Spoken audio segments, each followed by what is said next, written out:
nabalik, no? At napakaganda na alalahan natin every year ang tinatawag nating dapat hindi to sunrise service ang tawag ang tawag dapat dito sa ginagawa natin ay ang pag-aalaala at pag-celebrate or pagselebrar ng pagkabuhay ng Panginoong Kristo.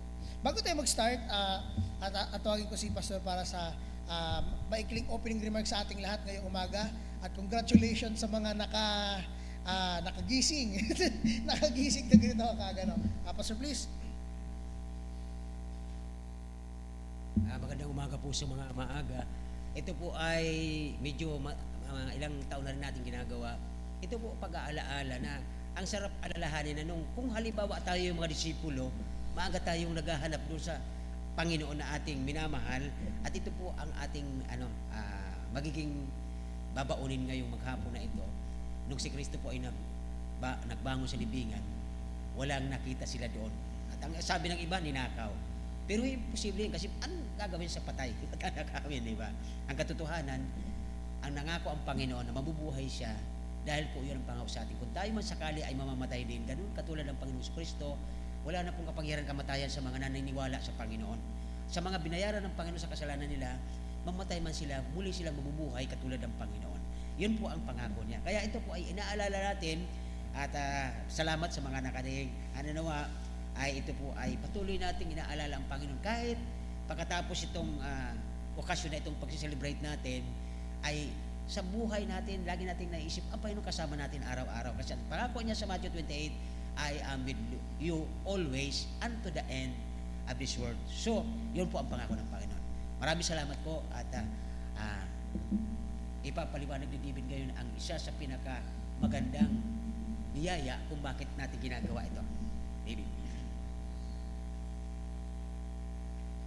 Okay, at natingin Pastor ngayon, tatawagin po ang choir para po sa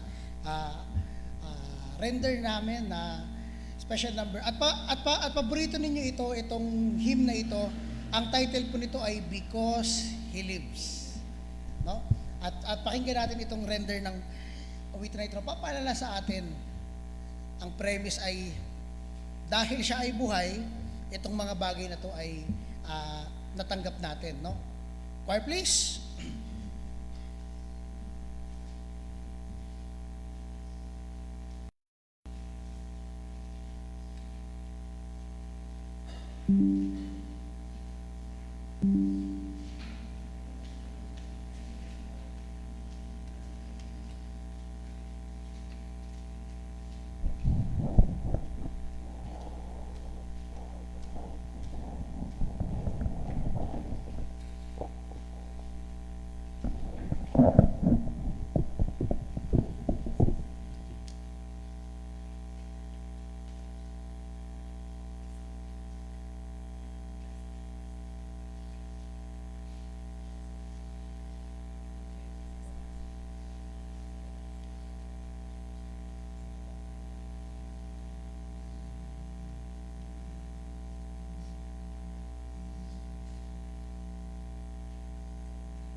sabi to sa classic na classic na awitin, and life is worth living dahil ang Panginoong Jesucristo ay buhay. Ngayon pong umaga ay tayo po ay pupunta doon sa ating message. Let's all stand up as we read 1 Corinthians chapter 15 verse 1 to 20. Let's open our Bibles now on 1 Corinthians chapter 15 verse 1 to 20. Ito po ay very classic na context tungkol sa pagkabuhay ni Kristo. Isa sa mga nakakatuwang bagay dito na babasahin natin ay ito yung mga pinatunayan, ito yung mga pinoprove ng pagkabuhay ng Panginoong Jesucristo. No? Let's read 1 Corinthians chapter 15 verse 1 to 20 if you would read with me. Babasahin ko po yung verse 1, babasahin yung verse 2 at palit-palitan tayo. Verse 1, moreover, brethren, I declare unto you the gospel which I preach unto you, which also ye have received and wherein ye stand.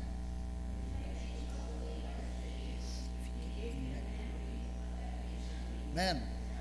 Yeah, believe. Verse 3, for I delivered unto you first of all that which I also received, how that Christ died for our sins according to the Scriptures.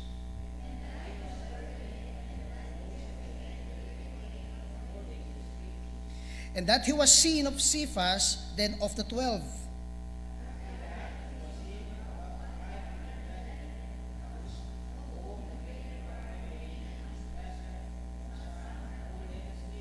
After that he was seen of James, then of all the apostles.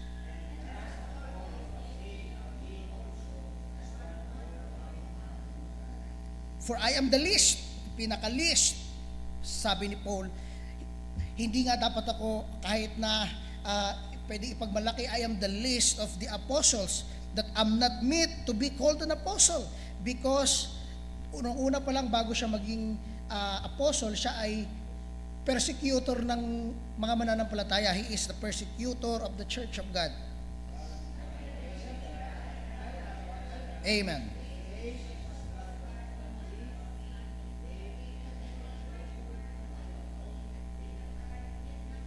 But the grace, amen. Verse 11, therefore, whether it were I or they, so we preach. Ang ano? Yung gospel. So we preach, and so ye believe.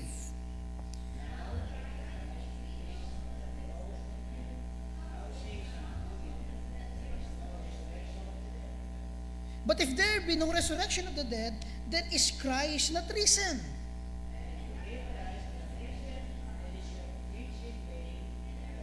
Tama, di ba?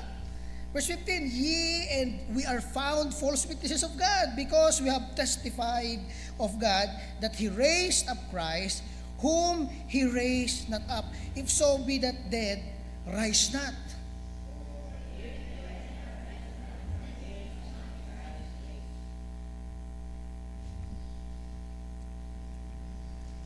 Verse 17, and if Christ be not raised, your faith is vain. Ano sabi? Ye are yet in your sins.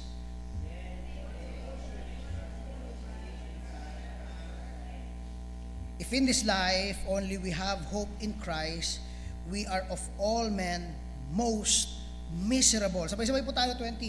But now is Christ risen from the dead and become the first fruit of them that sleep.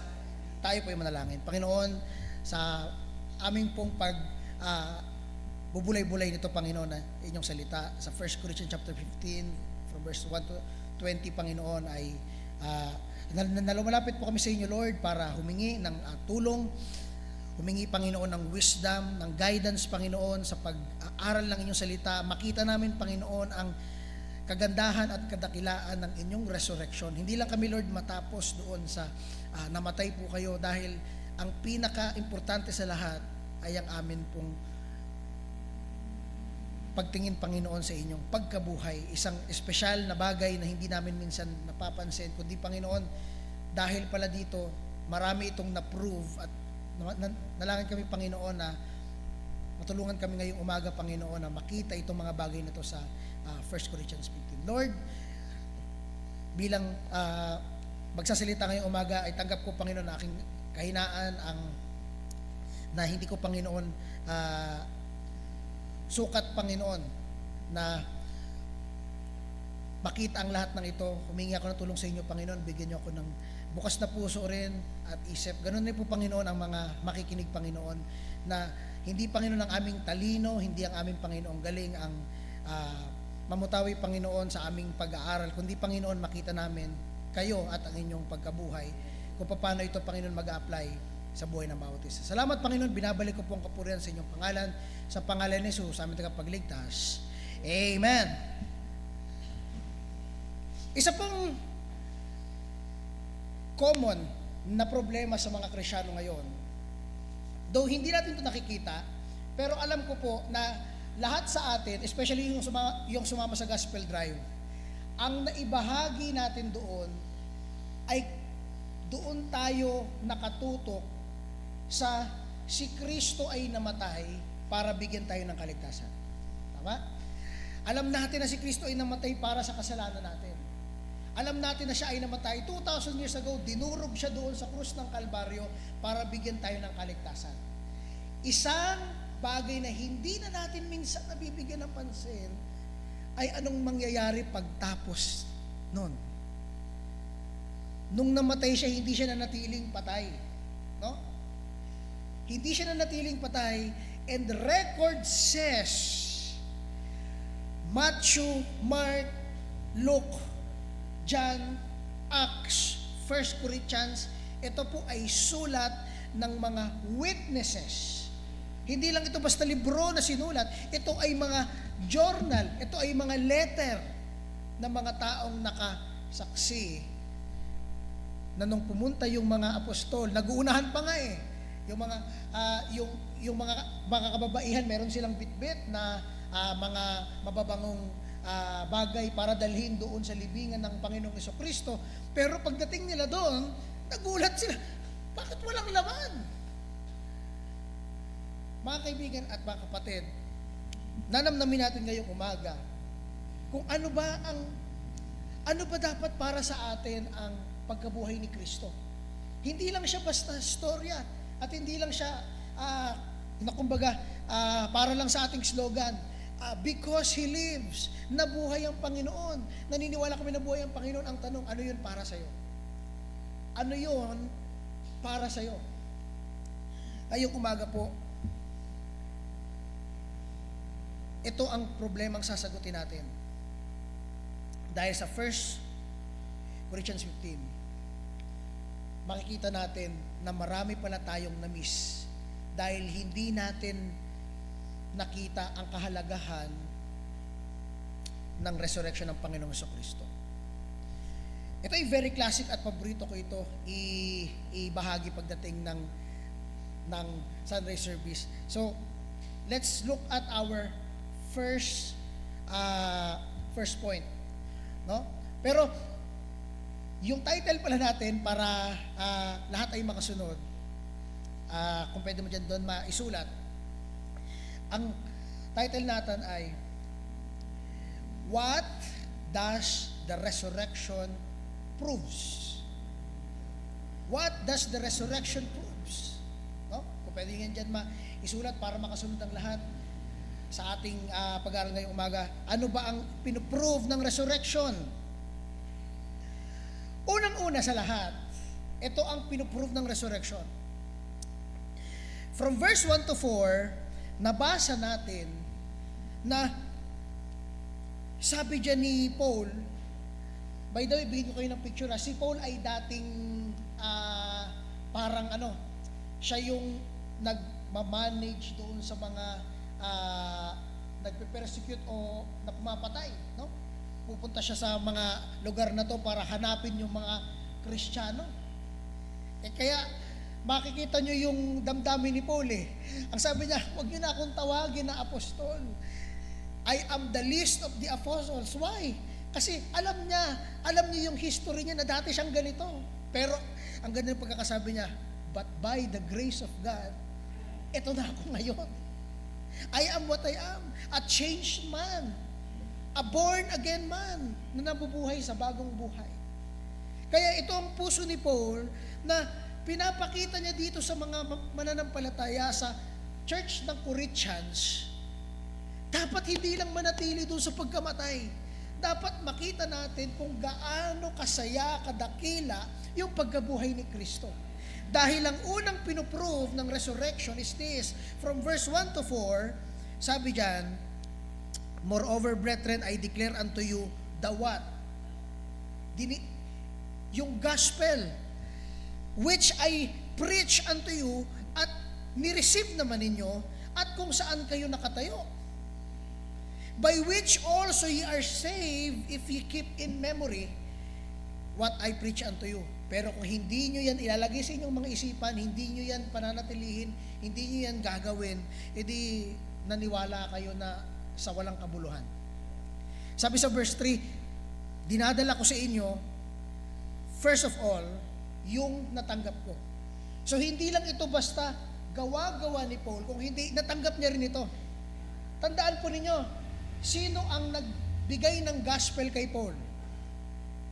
Na, alala niyo po kung sino? Sa mga nakapagbasa nito? Ang nagdala ng gospel kay Paul ay ang Panginoong Jesucristo. Bakit? Paano? Dahil si Paul ay isang dekalibreng tao. Siya ay mayroong mataas na pinagtapusan, siya ay may office doon sa gobyerno, at ngayon sa sobrang tigas ni Paul, pumapatay siya ng mga Kristiyano, sobrang manhid ng kanyang puso na ang Panginoong Jesucristo ang literal na bumulag sa kanya para makilala niya na may Diyos pala. At nung binulag siya, ang sabi niya, sino ka po, Lord? Nakita niya na ganun lang siya kabilis tumumba sa harapan ng isang Diyos na makapangyarihan. Kaya ganun na lang ang pagsisikap ni Paul. Alam niyo yung pagkakamali niya, pinapatay ko yung mga Kristiyano nung panahon, pero nakilala ko ang Panginoong Jesucristo, kaya hiyang-hiya siya. Sabi niya, I am the least of the apostles.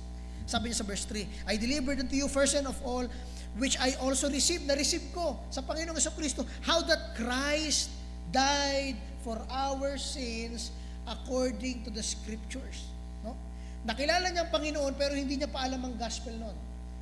Alam niyang may Diyos, nabulag siya. Kung pinapunta siya sa isang mananampalataya, at doon sa mananampalataya na yon, naipaliwanag sa kanya ang gospel. Ang mga simbahan noon, nung nakita nilang pumasok si Paul sa kanilang simbahan, takot na takot. Kahit ngayong taong sinabihan ng Diyos na sunduin mo yung isang bulag. Sabi niya, Panginoon, mamamatay tao yun. Pero yun yung nabiliban ko doon sa tao na yun eh. Ang sabi niya, pero dahil utos mo itong Panginoon, pupunta ako. Alam niyang mamamatay tao yun. Kaya pagpunta doon ng mga ni Paul, isang bulag, sinabi sa kanya ang gospel at nakilala niya, natutunan niya na meron palang Kristo. Yung Kristo na yon na ang sabi nila ng gugulo sa panahon na yon, yung pinatay na Kristo, kaya pinapatay niya rin yung mga Kristiyano. Yun pala, yung pinatay pala na yon ang makapagbibigay sa kanya ng kapatawaran at kaligtasan. Kaya ganoon na lang ang isang matinding kaaway ng Kristyanismo naging isang matinding tagapagsalita ng Diyos. Ganon ka laki ang change ng shift sa Apostol Pablo. At yung na-receive niya, how that Christ died for our sins, according daw saan? According sa Scripture. Ito rin ang bibigyan ko sa inyong question. Saang Scripture? Saang Scripture, Brother David? Kasi tandaan natin, wala pa nung New Testament.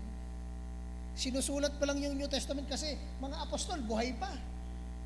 Buhay pa si Pablo. Yung letter na to, hindi pa to kompleto, sinusulat niya pa lang ito. Ang tanong, saang scripture? Wala tayong ibang matuturo maliban sa Old Testament. Ibig sabihin, sa Old Testament pala, may Kristo na, may tagapagligtas na. Yes. Kaya yun yung sinasabi dito ni Paul. The Old Testament preaches na mayroong magliligtas sa tao at ganun rin sa New Testament. Kaya sabi dito, according to the scriptures, and that He was buried, and that He rose again, the third day, according to the scriptures. Ang ating first point, pinapatunayan ng resurrection na ang sinasabi ng salita ng Diyos ay totoo. His resurrection proves, ang first point natin, His resurrection proves that the scriptures are true. Ibig sabihin, totoo na tayo ay haharap sa husgamento ng Diyos dahil sa kasalanan natin, pero totoo rin na siya ay naghanda ng paraan para tayo ay hindi patayin dahil sa kasalanan natin.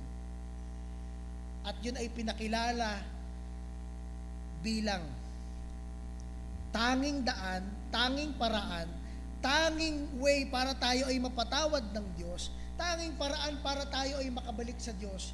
Yun ang ginawa ng Panginoong Hesukristo doon sa krus ng Kalbaryo. Namatay siya, pero hindi doon nagtapos. Sabi ko nga sa inyo, pagtapos niyang mamatay, ay nabuhay po siya ulit. Yun ang importansya nito. Bakit? Kasi pinapakita dito na yung propesiya ng Old Testament ay nagkatotoo, na yung sinasabi ng mga propeta na ang tao ay mamamatay sa kasalanan, pero merong isang tao na darating, ang sabi nga sa Isaiah, servant ito ng Diyos, dudurugin siya, papatayin siya, pero nanalo siya. Ano yun? Wawasakin yung katawan niya, pero nanalo siya. Siya daw ay uupo sa pinakamataas na pedestal, pero siya ay durog. Di ba? Paano yun? Hindi natin maintindihan. Hanggang sa dumating ang pagkakataon na pinanganak ang Panginoong Kristo at naintindihan natin kung bakit yung durog na tao na yon ay itataas sa pedestal. Bakit? Kasi ibinigay niya yung buhay niya para tapusin yung kanyang misyon na ang nasa isip niya, iligtas yung mga taong walang kakayanan, iligtas ang kanilang sarili mula sa kanilang kasalanan. Pinatunayan ni Paul na ang scriptures ay totoo. The scriptures are true. Nire-remind niyo yung mga taga-Christian people, sinasabi ko sa inyo, itong tinanggap ko ay ibinigay ko rin sa inyo. Kaya mga kapatid, importante na makita natin itong bagay na ito. Let's open our Bibles ng konti sa Genesis chapter 3 verse 14 to 15. Hindi po ito konsepto na natutunan lang ni Paul. Kasi sa Old Testament pinapakita kung paano ito nangyari. Let's open our Bibles. Genesis chapter 3 verse 14 to 15. Bibilisan lang natin doon. Sisilipin lang natin siya para makita niyo ang ibig sabihin nito. Genesis chapter 3, diyan na po ba kayo? Okay, Genesis chapter 3. Okay? Ano po ang sabi diyan sa chapter 3 verse 14 to 15? Sabi po diyan, and the Lord God said unto the serpent, ito na yung panahon kung kailan si Adan at Eva ay nagkasala. And the Lord God said unto the serpent, because thou hast done this, thou art cursed above all cattle and above every beast of the field. Upon thy belly shalt thou go, and dust shalt thou eat all of thy life. Ito yung sumpa sa snake. No? Ngayon, tingnan niyo po yung verse 15. And I will put enmity between thee and the woman, si Eve. And between thy seed and her seed, it shall bruise thy head, and thou shalt bruise his heel. Yung magigi daw na anak ng anak, generation to generation ng babaeng ito, susugatan ng ulo ng serpent na ito. Mga kaibigan, itong pangyayari na to sa verse 15 na nabasa natin, hindi nyo ba alam na ito ay nangyari nung nabuhay muli ang Panginoong Kristo? Ano ibig mo sabihin, Brother David? Paano sinugatan ng ulo ng serpent? Tanungin ko kayo, ano po ba ang delikado sa isang ahas? Sige, ano po? Yung venom, ano pa po ba? Yung tinatawag nating death from poison. Pag ikaw ay nakagat ng kamandag ng ahas, sigurado tayong makikita na natin si Lord pagkatapos doon. Mga kaibigan, mga kapatid, tingnan nyo ang verse 1 Corinthians doon sa chapter natin. Though hindi ko ito matatapos, ang sabi ko nga doon, hanggang verse 20 lang tayo eh. Pero kung bibigyan tayo ng mga 3 Sunday nito, aabutin natin itong verse 55. Pero dahil hindi natin maaabot, babasahin ko na ito sa inyo, aralin nyo sa bahay. Ang ganda. Look at this. Verse 54. So when, andyan na po ba kayo para sabay-sabay natin makita? Ang delikado sa isang ahas, yung nakakamatay na nakamandag. Tingnan niyo sa verse 54. So when, andyan na po ba kayo? Say amen. Pero dyan na. So when this corruptible shall have put on incorruption, and this mortal shall have put on immortality, dahil sa Panginoong Jesucristo, then shall be brought to pass the saying that is written, ang kamatayan ay nilamo na ng tagumpay. Anong ibig sabihin nun, Brother David? Nag-quote si Paul dyan. Sabi niya sa verse 55, O death, where is thy sting? Nasaan ang kamandag mo, kamatayan? O grave, nasaan ang iyong victory? Alam niyo kung bakit? Kasi yung pagkabuhay ni Kristo, pinatunayan ng scriptures, pinatunayan ng salita ng Diyos. Whosoever believeth in Him shall not perish, but have everlasting life. Hindi ka na mapupunta sa impyerno pag namatay ka dahil sa Panginoong Jesucristo. Hindi lang siya namatay kundi nabuhay siya. Dahil nabuhay siya, napatunayan na tayo ay makakasama ng Panginoon pag tayo ay namatay o pag bumalik siya sa takdang panahon. Mga kaibigan at mga kapatid, ito ang kasiguraduhan natin. Ang scriptures ang nagsasabing wala nang kamandag ang kamatayan. Verse 56, look at this. Verse 56, the sting of death is sin, and the strength of sin is the law. Tingnan niyo po sa inyong Bibles. Verse 57, ang ganda ng praise na to. Kung pwede nyo ilagay ito sa puso nyo, ilagay nyo. But thanks be to God, which giveth us what? Victory sa pamamagitan nino? Through our Lord Jesus Christ. Amen? Nanalo ka hindi dahil mayroon kang tinapusan. Dahil okay ang buhay mo ngayon. Lahat tayo darating sa kamatayan, lahat tayo haharap sa harapan ng Diyos, sa paghuhusga ng Diyos. Pero pag humarap tayo sa paghuhusga ng Diyos, walang magagawa yung na-achieve natin, tinapusan natin sa mundo. What matters is this. Ikaw ba ay isang makasalanang huhusgahan, o ikaw ay isang makasalanang humingi ng iyong tawad at nakilala yung tanging tao na kayang makapagbayad ng kasalanan mo? Hindi ikaw, kung hindi si Kristo na nagbigay ng buhay para sa iyo. Mga kaibigan at mga kapatid, kaya sinasabi natin, pag namatay tayo, yun ang kasiyahan natin. Why?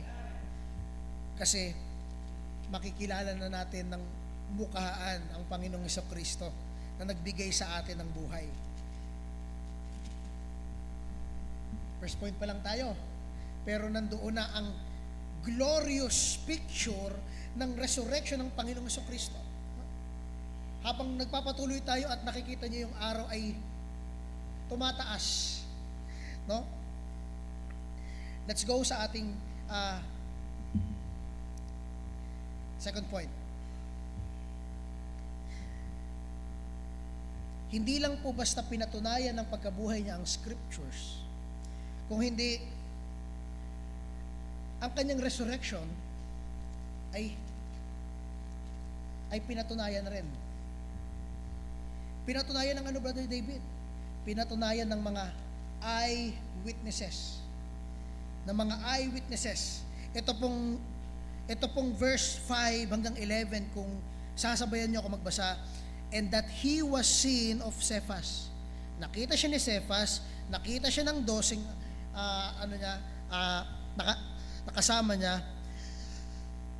By the way, ito pong 12, baka akalain nyo, nandyan pa yung Judas, wala na po. No? After that, meron pa sa kanya nakakita, ilan? 500 brethren at once. Pag sinabing at once, siya ay nagpakita ng doon sa mga taong yun, at nakita nila yun sabay-sabay. Yun ang ibig sabihin ng at once. Nakita nila sabay-sabay yun. Di ba? Kaya hindi pa rin sabi, ay ako nakita ko, pero yung isa hindi. Hindi. 500 yung tao na yun doon, na mga mananampalataya na nagtitipon, at nagpakita siya doon. Ito po yung pagkatapos na siyang mabuhay, ha? Ano pa? Sabi po diyan sa verse 6, 500 brethren at once, of whom the greater part remain unto this present. Ibig sabihin, buhay pa yung karamihan habang sinusulat ni Paul ito. Yung karamihan ng nakakita sa Panginoong Jesucristo ay buhay pa nung sinusulat ni Paul ang letter para sa 1 Corinthians. But some are fallen asleep. Para natulog, Brother David. Hindi, yan pong salita na yan ay para palambutin nung panahon na yon yung salitang namatay. No, pinalambot nila, kaya ang tawag nila doon are fallen asleep. Yun ang ginagawa ng mga Greek sa pagsusulat ng death. Kasi mahalaga sa kanila ang word na death. Pero napakabigat rin ang word na death sa kanila. Kaya ang gamit dito ay fallen asleep. Hindi lang doon nagtatapos, mga kapatid, dahil sa verse 7, he was also seen of James, then of all the apostles. Iba po ang disciple sa apostle. Yung disciple, ito yung tinawag ng Panginoong Jesucristo na 12. Yung apostol, ito yung mga nandoon na nagtuturo, at ito yung sumunod sa kanila. At sabi sa verse 8, and last of all, he was seen of me also, as of one born out of due time. Anong ibig sabihin? Na siya ay pinanganak sa hindi tamang panahon. Kasi mga kaibigan at mga kapatid, hindi niya na inabutan ng Panginoong Jesucristo.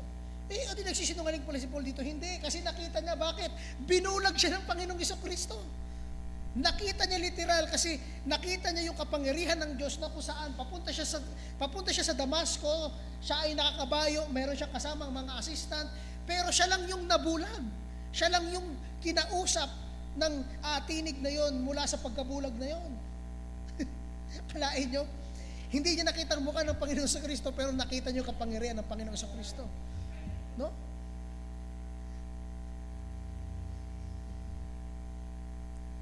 Doon niya nga in-explain sa verse 9, dahil siya ang least of the apostles, and I am not meet to be called an apostle because I persecuted the church of God. Sabi niya sa verse 10, pero by the grace of God, lahat tayo ay ganito. Dati tayong mga walang pakialam sa Diyos, namubuhay lang tayo, aral, career, mag-iisip ng plano in the future, yung mga gagawin, yung mga tatapusin, yung mga bagay na yon. Pero nung nakilala natin ang Panginoong Jesucristo, merong pagbabago. Ano yung pagbabago na yon? Meron na tayong pakialam pagdating saan? Sa kasalanan. Alam natin na tumitingin ng Diyos araw-araw sa lahat ng ginagawa natin, at alam natin na may consequence ang kasalanan kung saan tayo niligtas ng Diyos, at alam natin na kung tayo ay binigyan na ng bagong buhay, bakit pa tayo babalik dun sa buhay na papunta sa destruction? Tandaan natin, ang sabi ng Bible, ang kasalanan laging papunta sa destruction. Nakikita man yan o hindi, patago ka man gumagawa niyang kasalanan na yan, sa isip lang tumatakbo yung kasalanan na yan, papunta yan lahat sa destruction. Sabi ng Biblia, darating ang panahon, ibubunyag ng Diyos ang lahat ng yan. Kaya sabi nung isang preacher na narinig ko, nung siya ay nag-preach, ang sabi niya ganito, mabuhay ka na parang balang araw ibubunyag ng Diyos lahat ng kasalanang ginagawa mo sa buhay mo. Kakatakot yun. Kakatakot yung gano'n. Di ba?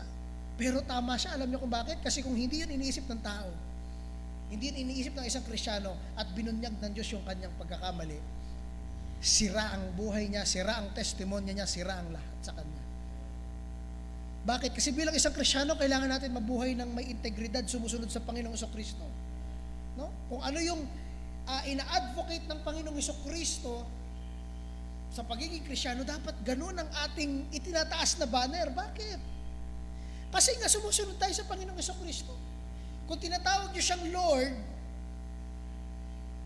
siya yung boss mo. Pag nagsabi yung boss mo ng ayaw ko ng ganito, dapat ganito tayo sa kumpanya, kumilos ha. Dapat lagi tayong masayahin, nagtatrabaho ka kahit mahirap, ay masaya ka. Dapat ganun ka. Ganun ang boss natin, at dahil siya ang boss natin, sinusunod natin yung boss natin sa kumpanya. Pero at the same time, ganun rin ang picture kung tinatawag mong Lord. Pag sinabing Lord, Master, mas matindi pa yun sa boss. No? Mas matindi pa yun sa boss. Bakit? Kasi ibig sabihin, yung buhay mo nakadepende sa Kanya. Siya yung nagpo-provide sa iyo, siya yung nagbibigay sa iyo ng lahat. Dahil siya ang master mo, alam mo na kung anong kinakain mo ngayon ay galing sa Panginoon, anong meron ka ngayon ay galing sa Panginoon. Kaya sinusunod mo ang iyong master. Kaya wag mo tatawaging master ang Panginoon kung hindi mo siya sinusunod. Napakahalaga ng salitang Lord, pero minsan nagagasgas na sa mga Kristiyanong tawag ng Lord sa Panginoon, pero hindi nila ginagawa ang kagustuhan, ang ina-advocate ng kanilang Lord. That's irony. No? Ibig sabihin, parang kabaliktaran. Lord yung sinasabi mo, pero hindi ka sumusunod. Kaya ito yung napakaganda. Bakit? Ang gusto ko sa inyo ipunto kung bakit ko po sinabi yung bagay na yon. Dahil, imagine niyo, halos karamihan ng mga witnesses dito ay mananampalataya at handang mamatay para sa Panginoong Kristo. Mga kaibigan, ikaw ba ay okay mamatay sa isang kwento-kwento lang? Hindi mo naman na siya nakita, yes, handa ako mamatay para sa iyo, pero wala ka naman talaga nakitang Kristo. Handa ka bang mamatay para kay Kristo? Pero, hindi mo naman nakita. Wala ka naman nakita. No? And that's the difference. Bakit? Kasi itong 500 people na to, plus the 12 disciples, plus the apostles, plus yung mga mananampalataya na nandito nung panahon na to, nakita nila ang Panginoong Kristo. At yun ang dahilan kung bakit handa silang mamatay para lang ipangaral na merong kaligtasan mula sa kamatayan ng kasalanan. Walang mamamatay para sa kasinungalingan. Mahal ko ang buhay ko. Bakit ibibigay ko ang para sa kwento-kwento lang? Ibig sabihin, kung bakit karamihan sa kanila ay namatay para kay Kristo, totoo na nakita nila. Sila ay witnesses ng Panginoong Kristo. Nakita nila ng mukhaan ang pagkabuhay ng Panginoon. Nakakasunod po ba? No? Sa pangalawa, yun ang rason. Kung bakit sa history natin, maraming taong gustong ibigay yung kanilang buhay sa Panginoon. Dahil itong pananampalataya na ito na nanggaling sa mga nanggaling sa mga disipulo, sa apostol, nakarating sa atin, na nakasulat na dito sa salita ng Diyos, yung pananampalataya na yon ay ang sabi nga doon sa verse 3, itong gospel na to, Babasahin ko po ulit para ma-emphasize. For this is what I have received, how that Christ died for us according to the Scriptures. At ang pinakamasarap sa lahat, He was buried, and then on the third day, He rose again. Ito ang pinangangaral ng mga taong yun. Hindi nyo ba alam si Peter ay, kung mabigyan tayo nitong pagkakataon na mag-aral ng salita ng Diyos, si Peter ay pinako rin sa krus. Pero ayaw niyang ipako tulad ng kanyang Master and Lord. Nagpapako siya ng pabaliktad. Bakit? Kasi hindi niya kayang ipako ng tulad ni Kristo dahil hindi siya karapat-dapat, sabi niya. Nakita niyo yun? Di ba kaya pag nanonood kayo ng horror at ginamit nila yung cross na pabaliktad, hindi yun nakakatakot. Ganun pinako si Peter. No? ang media ginagawang nakakatakot yung bagay nun. Yung cross bumabaliktad. Tandaan nyo, ganun pinako si Peter. So, ibig sabihin si Peter yung nagpapakita doon. Joke lang. Di ba? Kaya, number 2, His resurrection was proven to be true by witnesses. Punta tayo ngayon sa number 3. Ang pinoprove ng resurrection, at ito yung isang pinakamagandang parte dito, pinoprove ng resurrection that there is a second life, and dapat natin itong paghandaan. May pangalawang buhay at dapat natin ito paghandaan. Ito ay nasa verse 12 to 13. Kung pwede mo dyan doon pa ilabas. Verse 12 to 13. Sabi sa verse 12, now, if Christ be preached that He rose from the dead, bakit may mga nagsasabi sa inyo that there is no resurrection of the dead? No? Ito yung parang argumento ni Paul sa kanila. Kung pinipreach ninyo na si Kristo ay nabuhay mula sa mga patay, bakit may mga naririnig ako sa inyo na wala nang pagkabuhay mula sa mga patay? No? Bakit ano ang pinupunto dito ni Paul? Ang sabi niya sa verse 13, but if there be no resurrection of the dead, then is Christ not risen? And if Christ be not risen, yung preaching natin is vain. Your faith is also vain. Yung pananampalataya niyo is also vain. Ibig sabihin, ang pinupunto dito ni Pablo is this: kung hindi totoo na ang mga mananampalataya ay mabubuhay tulad ni Kristo, sabi niya sa verse 15, edi tayo ay mga false witnesses of God. Dahil tayo ay nagtitestify, tayo ay nagpipreach. No, pinapatunayan natin kasi nga sila ay mga eyewitnesses. Nakita nila, no? Nakita mismo ng mga apostol na si Kristo ay nabuhay, kaya pinipreach nila, kaya alam nilang yung mga tao ay bubuhayin ng Diyos pag bumalik ulit ang Panginoong Kristo. Ngayon, kung hindi naniniwala ang tao na mabubuhay ulit ang mga namatay na pagbalik ng Panginoong Kristo, ito ang argumento ni Paul, edi walang kwenta yung iyong pananampalataya. So hindi lang pala kaligtasan ang importanteng maintindihan natin, but also the promise of God na tayo ay bubuhayin pag dumating siya ulit.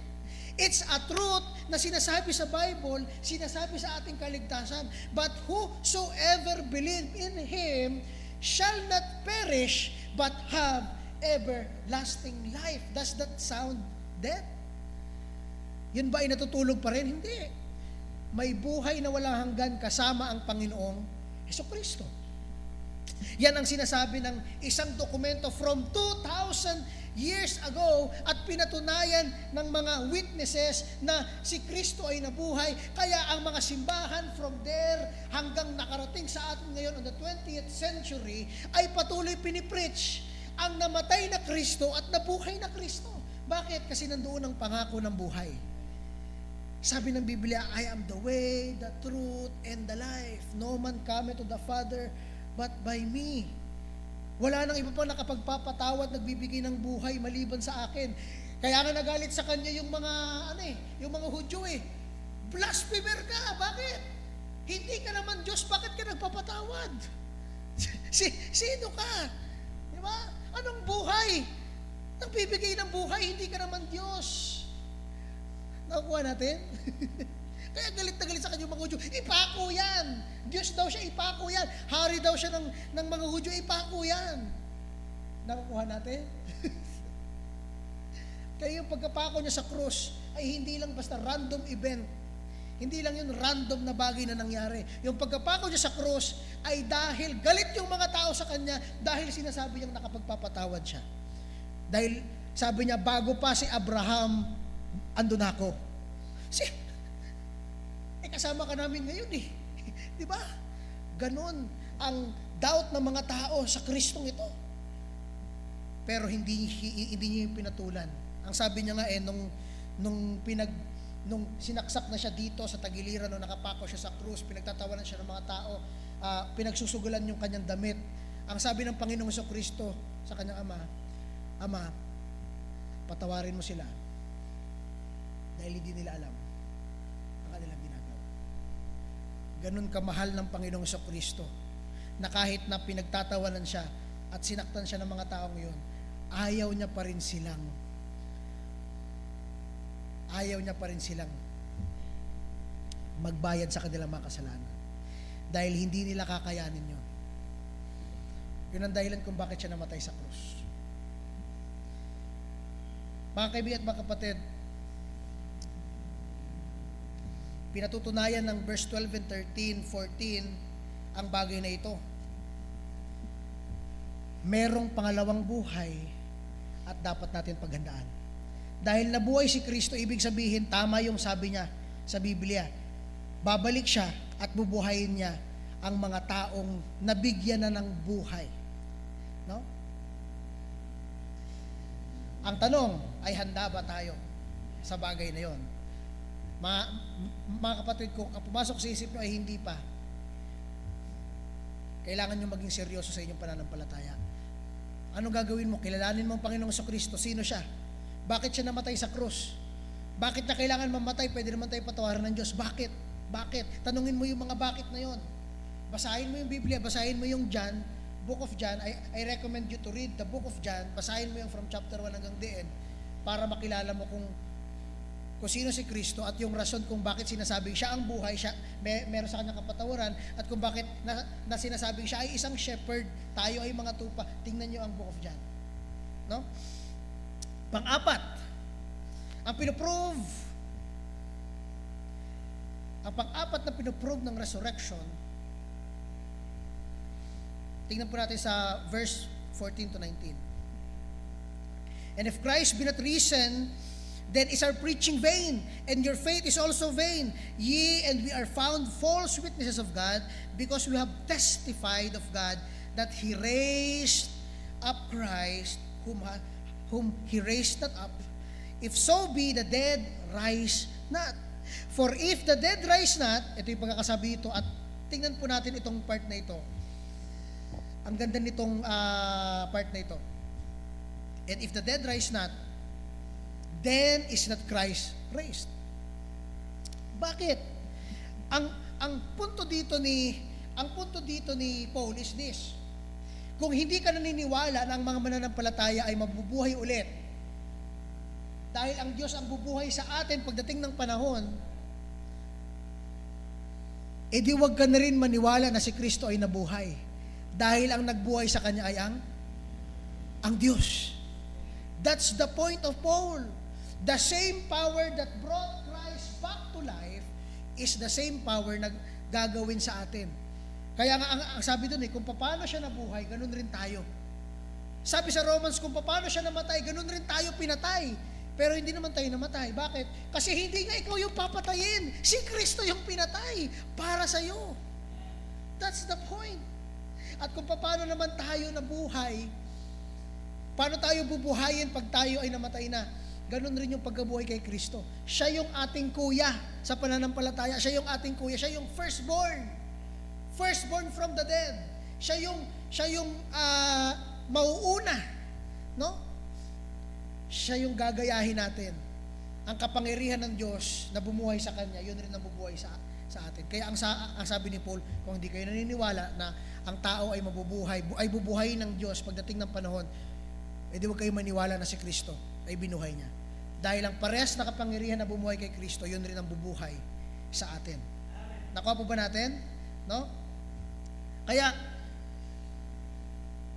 dahil ang resurrection is the final victory sa lahat, it means, totoo, na ang ating mga kasalanan,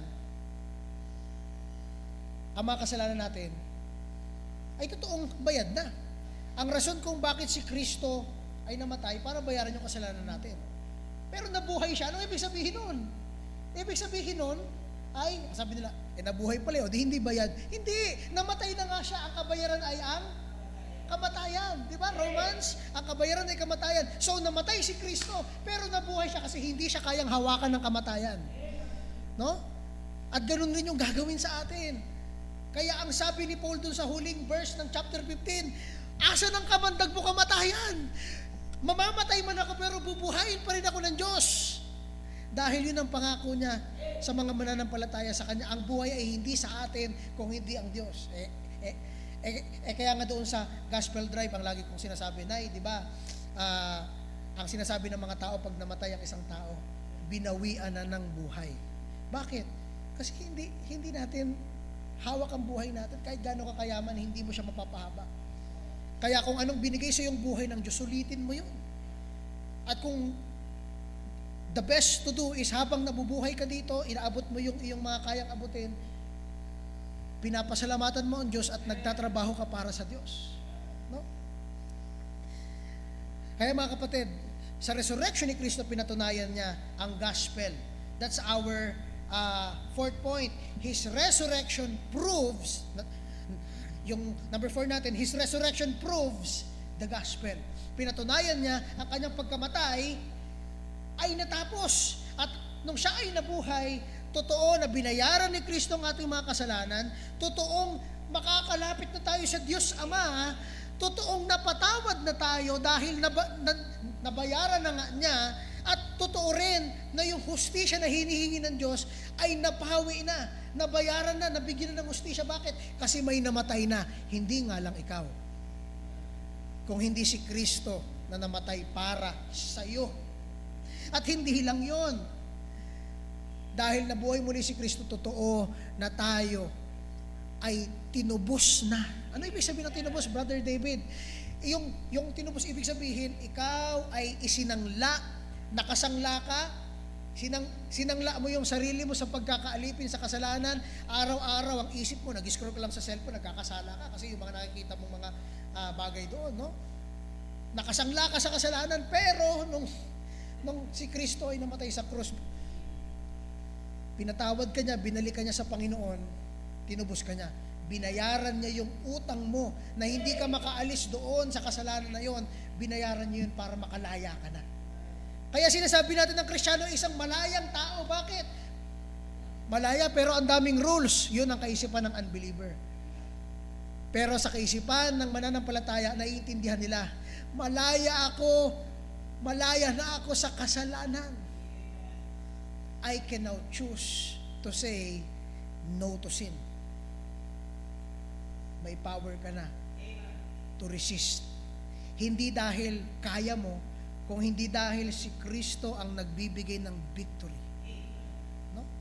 Kahit na gaano ka pa kalakas, tutumba ka sa temptation eh. Kaya nga ang recommendation sa atin everyday, pagising mo, lapit ka sa Panginoon, Lord, help me. Sa trabaho, sa aking gagawin ngayon, habang nag-scroll sa internet, ilayo niyo po ako, bigyan niyo ako ng lakas na tumanggi, mag-exit, umalis, mag-avoid sa mga temptations. Nakakasunod po ba? No? Itong pinatutunayan ng ating Panginoong Jesucristo, bayad na yung dapat nating bayaran. No? So mga kaibigan at mga kapatid, pupunta tayo sa panglima. Ang dami, Brother David, point 5 na. Point number 5 na, Brother David. Tatapusin po natin ito sa pang-anim. Kaya don't worry. 2 point na lang, ayan na ang liwanag. Ang sabi ng mundo, nabuhay na daw si Kristo.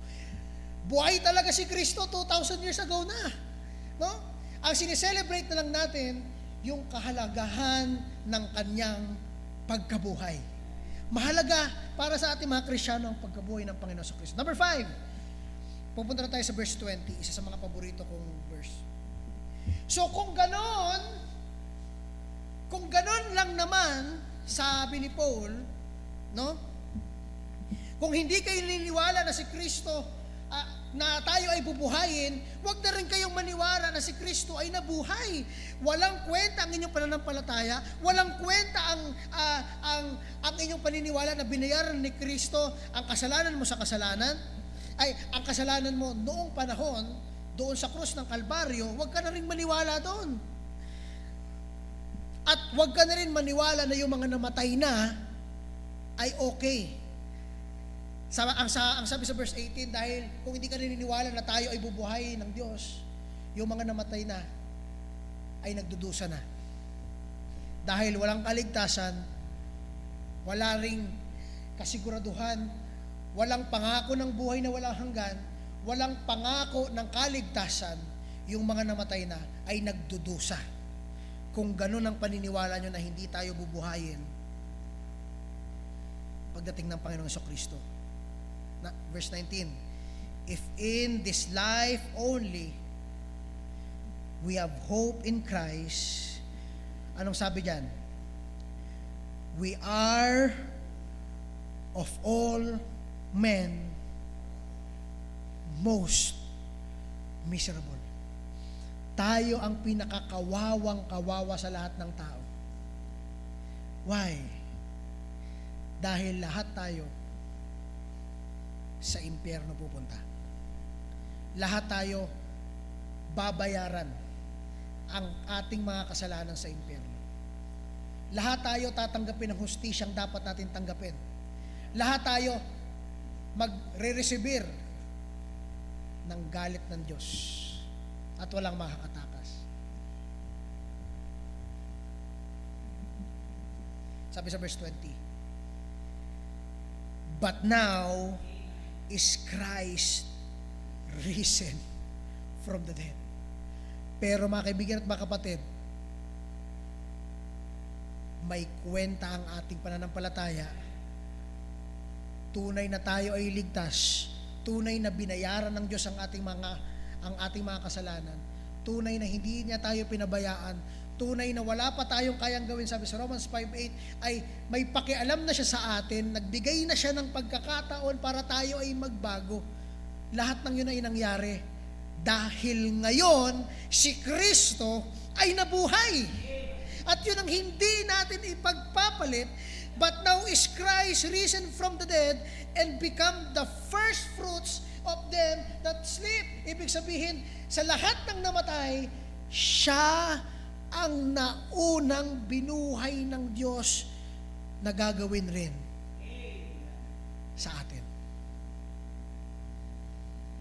That's point number 5. Ibig sabihin, mga kaibigan at mga kapatid, ang sabi sa verse 21, dahil pumasok ang kamatayan sa isang tao, yan si Adan, pumasok rin ang resurrection, ang pagkabuhay dahil sa isang tao. Yun ay si Kristo. Sabi sa verse 22, kay Adan lahat namatay dahil sa kasalanan.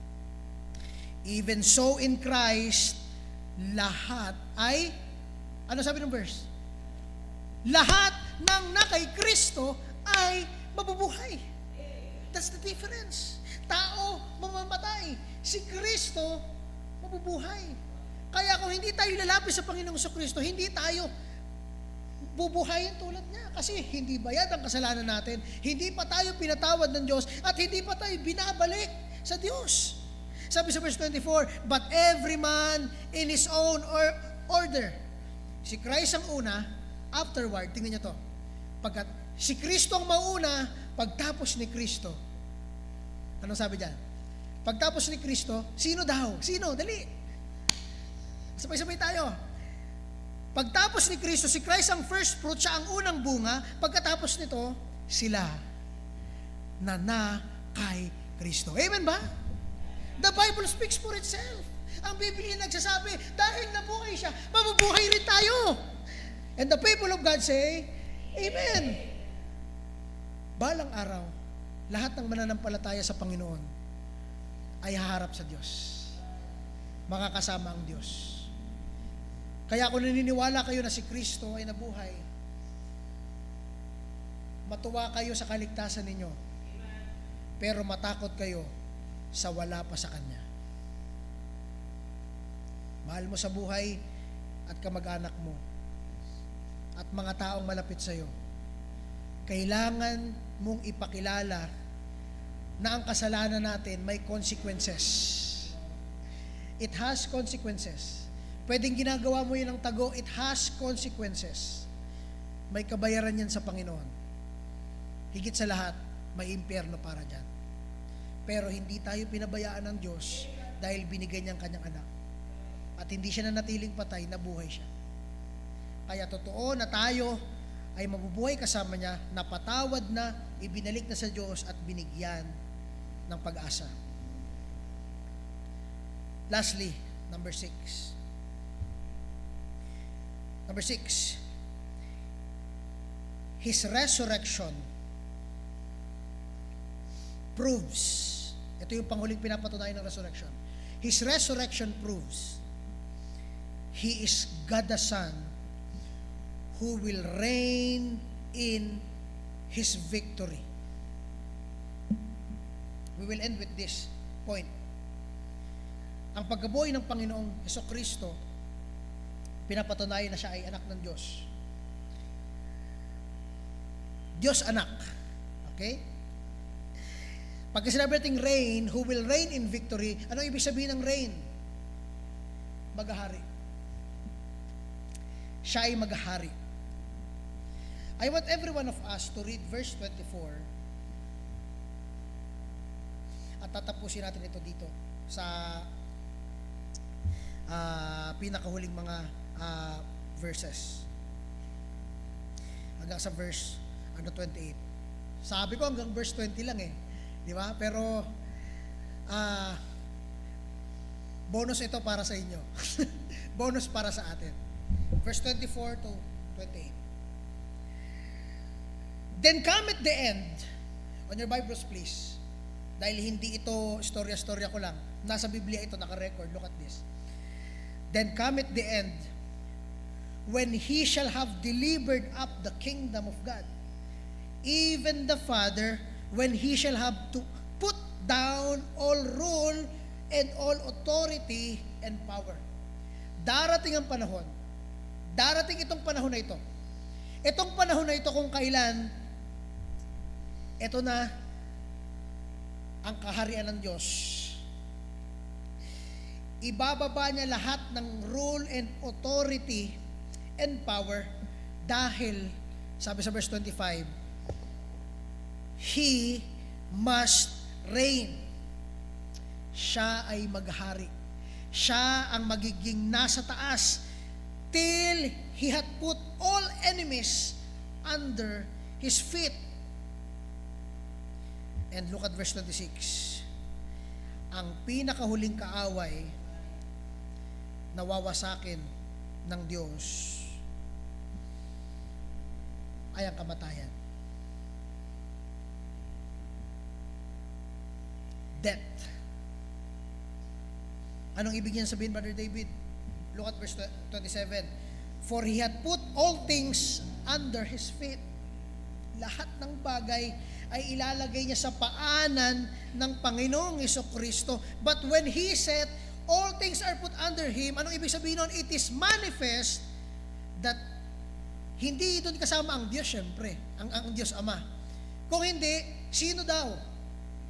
Sa ilalim ni Kristo, lahat ng bagay, lahat ng tao, lahat ng kapangyarihan. Walang isang tao sa mundong ito ang hindi luluhod sa harapan ng Panginoong Jesucristo. Pati ang hari, ang mga itinataas na mga tao, lahat yan luluhod sa harapan ng Diyos. Kaya tinatawag natin siyang Lord. Kasi literal na Lord siya. Siya ang may hawak ng mga bagay. Siya ang binigyan ng kapangyarihan over these things. Kaya mga kaibigan at mga kapatid, sabi dyan sa verse 28, and when all things shall be, look at the word, subdued. Pag nasa kanya na ang lahat ng bagay, then shall the Son also himself be subject unto him that put all things under him, that God may be all in all. Pag nailagay na ang lahat ng bagay sa paanan ng Panginoong Jesucristo, si Kristo naman ay magpapailalim dun sa Ama para ang Diyos ang maging lahat. Ang Diyos Ama, ang Diyos Anak, at ang Diyos Espiritu Santo. Naghahari sa lahat ng bagay, sa lahat ng mga kapangyarihan, rule and power. Number 5, His resurrection proves, 6 pala. 6 na pala tayo, no? Number 6, His resurrection proves that He is God the Son who will reign in His victory. Sa pagtatapos natin, ito po ang dapat natin marinig. Ang resurrection ng Diyos, pinatunayan ang kasulatan, totoo ang kasulatan. Yun ang ibig sabihin na si Kristo ay nabuhay. Pinatunayan rin ng witnesses na nabuhay talaga si Kristo. Pangatlo, ang kanyang pagkabuhay muli, pinatutunayan na mayroong pangalawang buhay at dapat natin ito paghandaan. Pang-apat, ang kanyang resurrection, pinoprove na siya ay namatay para bayaran ang kasalanan natin, kaya bayad na yon. Ang kanyang pagkamatay ay para patawarin tayo, kaya napatawad na tayo ng Diyos. Ang kanyang pagkamatay ay nagsasabing ibabalik tayo sa Panginoon at binalik na tayo sa Panginoon. At ang kanyang pagkabuhay, pinatutunayan lahat ng yon. Lahat ng mga bagay na yon. Kaya His resurrection proves the gospel. Number 5, His resurrection proves we will also be resurrected at His coming. And lastly, His resurrection proves He is God the Son who will reign, maghahari in victory. But by the way, hindi pa lang siya mananalo. 2,000 years ago, panalo na siya. Pero bakit natatalo tayo, Brother David? Lumapit ka sa Panginoon. Dahil hindi mo kaya, yan ang sarili mong lakas. Kaya ko naman, Brother David, magtiis. Iiwas na lang ako. Pero hahabulin ka at hahabulin ang kasalanan mo. Kasi yan ang tinitibok ng puso ng bawat isa. Meron tayong kanya-kanyang mga temptation na mahirap labanan. Walang magtatanggi niya na tao. Meron niyang temptation na hindi niya kayang labanan. Kaya ang pag-asa niya na lang na makalagpas sa temptation na yon ay lumapit sa Panginoong Jesucristo. Dahil ang victory ay hindi ginagawa natin kung hindi tapos na yung victory, kakapit ka na lang, lalapit na lang tayo sa Kanya. Dahil lahat ng bagay is under Him, everything is subject, nasa ilalim niya. Ang mga anghel, kumakanta sa Kanya sa Revelations, worthy is the Lamb that was slain. Siya ang Savior, siya ang maghahari, siya ang Lord over all the earth. By the way, siya rin ang instrumento ng Diyos para gawin ang mundo. Nung ginawa ang mundo, siya rin po yun. Nandun rin si Kristo. At hanggang sa pagsasailalim ng mga bagay sa Kanya, siya pa rin ang nasa taas. He is the Savior and will reign as Lord over all the earth. Every knee shall bow and every tongue confess that Jesus Christ is Lord. Ngayon, mga kapatid, as we close this, kung patay siya, walang kwenta mga sinasabi natin. Kung nanatiling patay si Kristo, walang kwenta mga sinasabi natin. Pero dahil hindi siya patay, praise God. Dahil alam natin ang pangako ng Diyos sa atin, alam natin yung ginawa ng Diyos para sa atin, at lahat yun ay pinatunayan at tapos na nung si Kristo ay hindi natagpuan sa kanyang libingan. Kaya we can say, we can prove na siya ay Diyos and Savior. Tandaan natin mga kapatid, ito, ang sabi ko sa inyo, gasgas na ito, Lord. What does Lord means? Lord means Master. Ibig sabihin, pag sinabi natin Jesus is Lord, literal na siya ang Diyos, ang Lord ng lahat ng bagay. Dahil na-prove na natin ang mga bagay na to, ito ang challenge sa atin. Dahil alam na natin na si Kristo ay buhay, at totoo ang scripture, ang gospel ay totoo, siya ay Diyos, merong second life, then dapat ipabuhay na natin. Ipabuhay natin na buhay ang Diyos. Nagigets ba natin? Ano ibig sabihin, Brother David? Mabuhay ka na parang si Kristo ay nandiyan sa ating tabi, na namatay siya sa krus para sa atin. Kung pag dumating sa iyo ang temptation, alalahanin mo, namatay na si Kristo para sa iyo, nabuhay na siya, at nakikita niya yung taong binigay niya ang kanyang buhay, nangihina sa temptation. Handa na namang traidorin siya, handa na namang magrebelde. Pag-isipan natin ito mabuti. Mabuhay tayo na parang siya ay buhay talaga, dahil hindi lang parang, buhay talaga ang Panginoong Jesucristo. Sabi sa Galatians 2:20, I am crucified with Christ. Kung pwede dyan pakilabas, nakasama yung Tagalog. Nevertheless I live, hindi na ako, but Christ liveth in me.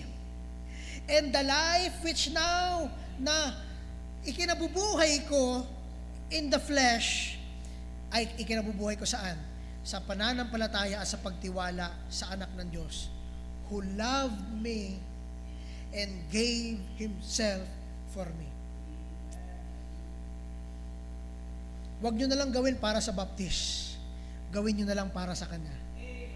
Talikuran yung kasalanan, umiwas tayo sa kasalanan, at mamuhay tayo bilang isang mananampalataya. Romans chapter 6 verse 4, therefore we are buried with Him by baptism into death, that like as Christ, tulad ni Kristo, was raised up from the dead by the glory of the Father. Look at this. Even so, we will also walk in the newness of life. Gayon din naman tayo ay maglalakad sa panibagong buhay, tulad ng pagkabuhay ng Panginoong Jesucristo. We are raised with Him. Kaya mga kapatid, as we close, ay tatawagin ko po si Pastor para i-end ang ating early morning service. Ngayon, ang tanong, ang pagkabuhay ba ni Kristo ay mahalaga sa iyo? Napatunayan dito ng pagkabuhay ni Kristo na marami pala tayong natanggap. Puro tayo tanggap no? Kaya pag-isipan mo mabuti, paano ka naman mamumuhay ayon sa pagkabuhay ng Panginoon sa Kristo. Tawagin ko po si Pastor. Napakagandang mensahe po, at ako mismo na nakakuha ng kalakasan. Isa sa naging kung una na-strike ako doon sa sinabi ng verse, naniniwala sila sa Panginoon, namatay, nabuhay. Kaya lang hindi man nila sinusunod, hindi man nila ipinamumuhay. Iniisip ko kagad, may kamag-anak pa kaya akong ganito? Sabi ko, parang wala na din eh. Lahat naman na ano po. So, napansin po natin sa 1 Corinthians 15, which is talaga ito po ang structure, pinakamatibay na haligi ng gospel. Makita natin doon ang kahinaan ng tao at ang Diyos ang ginawa sa ating tao. Ngayon pong naintindihan natin, from verse 1, pakilabas ulit yung ating mga points. Alalahanin natin ito habang tayo nagtatrabaho, nasa office, nasa school. Tingnan niyo po ito, no? Ito yung pagpapatunay, pagpapakatibayan. Okay? Na mayroon tayong buhay, nakita ito, at totoo talaga ito. Mayroon tayong buhay sa number 3, number 4, at ito yung pinatunayan ng gospel mismo. Hawak ninyo eh. At ang gospel nasa puso at isip natin, namatay at nabuhay ang Panginoon, na tayo po rin na mga naniniwala, we are in Christ, ay ano man mangyari, kay Kristo tayo. Huwag kayo matatakot. Okay? At ito po maganda. Sabi niyo dyan, ay sa pagbabalik ng Panginoon, for we must all appear before the judgment seat of Christ. Hindi issue ang kaligtasan. kundi ang isyo na ipamalita na ba natin ang Kristong ito. Ay na tumatayo balahibo ko. Sabi ko, Panginoon, wala pala kaming nagawang mabuti. Lahat pala utang namin sa iyo, lahat. Pati yung sting, pati yung kamandag ng kamatayan ay wala na sa atin. Yes, may nadidisgrasya tayo, pero alam niyo, buhay pa rin tayo. You know what? Sapagkat by the grace of God, may plano pa at gagamitin pa tayo. At sa atin po pag tayo magsitayo at medyo muni-munihin natin. Okay? Bakit ba tayo naligtas? Bakit ba si Kristo namatay para sa atin? For the purpose, ang dami pang taong di pa nakakaunawa. Ang dami kanina, naririnig ko dyan, maingay din sila. At ang dami nilang mga requirements na ginagawa doon, mga paggawa ng kanilang mga yearly na ginagawa. Kaya lang, Lord, ligtas na ba po yung mga yan? Hindi pa rin, kasi nandun pa rin sa kanilang rituals. Every year, ganito. And after Monday, sabi nga ng mga kausap namin kahapon doon sa soul winning, opo, pastor, pagkatapos yan, inuman na kami. O kayo po nagsabi, hindi ako, kayo magagalit sa akin. Diba? After ng resurrection, after ng gloria, anong gagawin po ninyo? Maliligo na po kami. Magiinuman na kami. So, nasaan po doon ang celebrate natin ng ganitong Holy Week para ipakilala na tayo po may utang na malaki sa Panginoon. For the last time, pati sabi ng pang-anin, okay, nagre-reign siya sa puso natin. At habang tayo po kasama niya sa kanyang paghahari, sa panahong yan na tayo tatawagin na doon, paglingon mo ba sa kaliwa, nandun ba ang iyong kamag-anak? Nandun ba sa kanan mo ang iyong mahal sa buhay? Baka yung mga kapatid natin, yung ating mismong mahal sa buhay, sa mga asawa, sa mga anak, kasama kaya natin doon? Tayo'y, lahat ginawa na ng Kristo na ito para sa atin. Lahat ng imposible ginawa niya para tayo ay mabuhay, para makasama. Ang tanong po ngayong umaga na tayo nagsiselebrate ng pagkabuhay ng Panginoon, lahat ba sa ating kamag-anak ay buhay na rin kakasamahay natin sa pagtawag ng Panginoon? Tayo po'y magsuyok at tayo magnanalangin. At habang po'y kinakausap niyo ang Panginoon, Lord, niligtas niyo po kami, ibinalik niyo kami sa lugar na ito, tinipon niyo kami sa lugar na ito, for what? Para po ba kami ay maghanap buhay lang, para lumago lang po ang aming hanap buhay, para ba ang aming mga anak mapaaral namin? Sa palagay ko po, hindi mga kapatid, sapagkat ang nais ng Diyos, lalo sa umagang ito, naintindihan natin ang 1 Corinthians 15, ginawa niya ang lahat para tayo mabuhay. Nang sa gayon, nandoon siya sa kalangitan, tayo ang magpapatuloy ng kanyang gawain, ng ating mga mahal sa buhay ay maabot ng kanyang gospel. Paniwalaan na siya'y nabuhay dahil wala na pong kapangyarihan ng kamatayan. Harinawa, muli makuha o mabalukat na siya doon sa pagkakaalipin o maridim na po siya doon sa kanyang pagkakasangla sa kasalanan. At lalo na naman po tayo mga buhay na o mga resurrected na sa Panginoon dahil na kay Kristo na tayo po ay hindi na po babalik sa kasalanan. Malinis na tayo, huwag na tayo magpapadumi ulit. Habang pong nakayuko tayo at nakapikit ating mga mata, kayo at ang Panginoon po mag-uusap ngayong umaga. Tayo po ay may victory na. Layuan ang kasalanan o tarikuran sapagkat lalayo sa iyo pagka lumalapit ka sa Panginoon. Pangalawa, tayo pong mga nakay Kristo na. Mayroon po tayong kapangyarihan na paliwanag na si Kristo ang kabayaran ng kasalanan ng ating mga mahal sa buhay nang upang sa gayon sa kanyang pagbalik. Kung hindi man po matatapos na ang giyerang ito at magpapatuloy ito at talagang ito na po ang katapusan ng mundo, at least ang ating mga mahal sa buhay, kasama natin. Kung makikilala nila ang Kristong ating nakilala, may papahayag natin sa kanila, lalo sa ating mga anak, na si Kristo po ang kaligtasan at hindi ang simbahang ito. Habang po tayo ay kinakausap ang Panginoon. Bigyan ko po kayo ng ilang minuto para ibigay sa Panginoon ating buhay. Panginoon, salamat po sa kaligtasan. Salamat po sa pagdurusa niyo sa krus upang kami ay magkaroon ng buhay. At ngayong habang kami po nandito sa lupa para ipangaral ang iyong salita, habang di pa po nakakakilala ang huling kaluluwa na tatanggap sa iyo. Bigyan niyo po kami, Panginoon, ng kalakasan espiritual na galing po rin sa iyo, na mapaglabanan ng mga tukso, bagkus magawa namin ang iyong mga inuutos ng iyong salita, mapangaral upang ang mga taong di pa nakakakilala, lalo po ang mga mahal namin sa buhay, yung mga nasa malayo na at hindi namin gaanong nabibisita, isang araw bigyan niyo kami, Panginoon, ng pagkakataon. Alam namin pabalikan na at hindi po ito ma-standby o hindi ito mahadlangan, kundi talagang babalik ka. Harinawa ang aming mga mahal sa buhay maabot namin.